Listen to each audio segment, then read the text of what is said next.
Quand on est malade, quand on est blessé, le premier réflexe, c'est quoi? C'est de se mettre au lit. Le repos, on se dit que c'est la clé pour guérir. C'est un peu l'image d'Épinal de la convalescence, n'est-ce pas?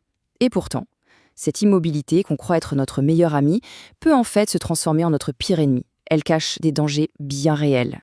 Alors voilà la question qu'on doit se poser. Est-ce que ce repos au lit est toujours une bonne chose? Est-ce qu'il est vraiment sans risque? Et si je vous disais que parfois, le fait de rester allongé peut provoquer des problèmes parfois bien plus graves que la maladie qui nous a cloués au lit au départ.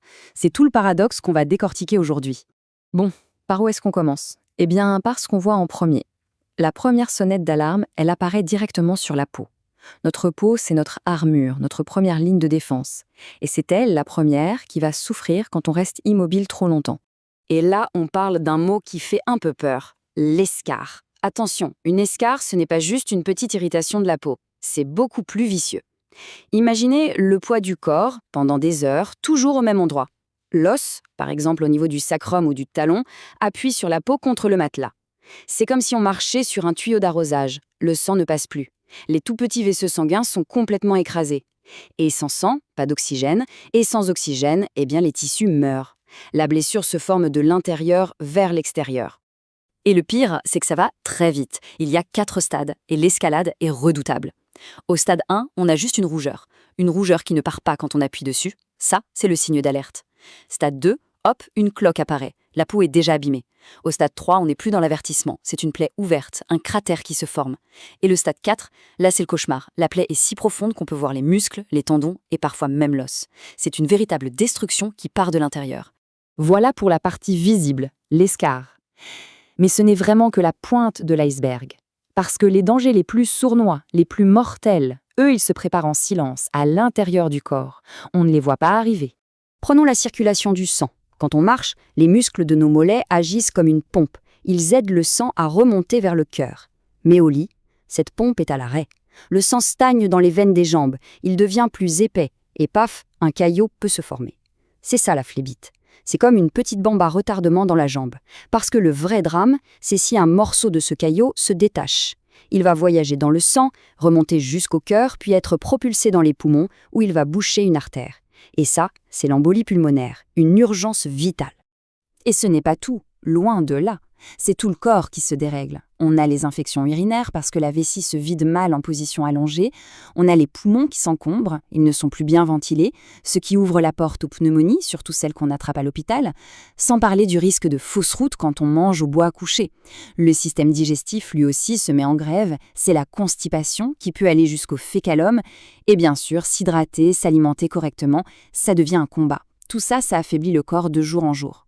Et c'est là qu'on entre dans le pire scénario possible, le moment où tous ces problèmes ne font pas que s'additionner. Non, ils se nourrissent les uns les autres. C'est un véritable engrenage, une spirale infernale qui tire le patient vers le bas. Ce phénomène porte un nom en médecine, surtout chez les personnes âgées, le syndrome de glissement. Le mot est bien choisi parce que c'est exactement ça. Le patient glisse, il se laisse aller. C'est une détérioration ultra rapide, à la fois physique et psychologique. La personne refuse de manger, de boire, de parler, de bouger. Elle perd complètement l'envie de vivre, l'envie de se battre pour guérir. C'est une forme de renoncement total où le corps et l'esprit lâchent prise en même temps. Regardez bien comment ce cercle vicieux fonctionne. C'est simple et c'est terrible. L'immobilité fait fondre les muscles à une vitesse folle. Moins de muscles, c'est plus de faiblesse. Plus de faiblesse, c'est encore moins de capacité à bouger. En parallèle, on mange moins, on se dénutrit, ce qui affaiblit encore plus. Le moral en prend un coup, ça peut virer à la dépression. Vous voyez la boucle? L'immobilité crée la faiblesse et la dépression, qui à leur tour renforcent l'immobilité. C'est un serpent qui se mord la queue. Bon, le tableau est sombre, c'est vrai. Mais la bonne nouvelle, c'est qu'on n'est pas impuissant, loin de là. Face à cette menace, la meilleure arme, c'est la prévention. On ne va pas attendre que les problèmes arrivent, on va les anticiper. Il faut construire un véritable bouclier protecteur autour du patient. Et ce bouclier, il repose sur plusieurs piliers, tous essentiels. D'abord, et c'est le plus important, la mobilisation. Bouger, le plus tôt possible. Mettre la personne au fauteuil, même 15 minutes, plusieurs fois par jour, ça change tout. Ensuite, pour contrer le risque de phlébite, on a un outil très efficace, l'anticoagulation préventive. Ça passe souvent par une petite injection quotidienne d'héparine de bas poids moléculaire, les HBPM. C'est quasi systématique. Troisième pilier, la peau. Il faut la surveiller comme le lait sur le feu et changer la personne de position toutes les 2 ou 3 heures, jour et nuit. Et enfin, Les bases. Bien faire boire, bien faire manger, assurer une hygiène parfaite et bien sûr la kinésithérapie, pour entretenir les muscles et aussi pour la respiration. Alors si on doit résumer tout ça, s'il y a une seule chose à retenir, c'est que la guérison, ce n'est pas un état passif. Ce n'est pas juste attendre dans un lit que ça passe. Voilà, exactement l'idée. Le meilleur traitement, c'est celui qu'on n'a pas besoin de donner. C'est la prévention. Il faut complètement changer notre regard sur l'alitement. Le lit ne doit plus être vu comme une sorte de cocon passif, mais comme un camp de base, un point de départ pour organiser la reconquête, jour après jour, de son corps et de son autonomie. Chaque changement de position, chaque repas pris au fauteuil, c'est une victoire. Finalement, la vraie question qu'on doit tous se poser, que ce soit pour nous-mêmes ou pour nos proches, c'est celle-ci.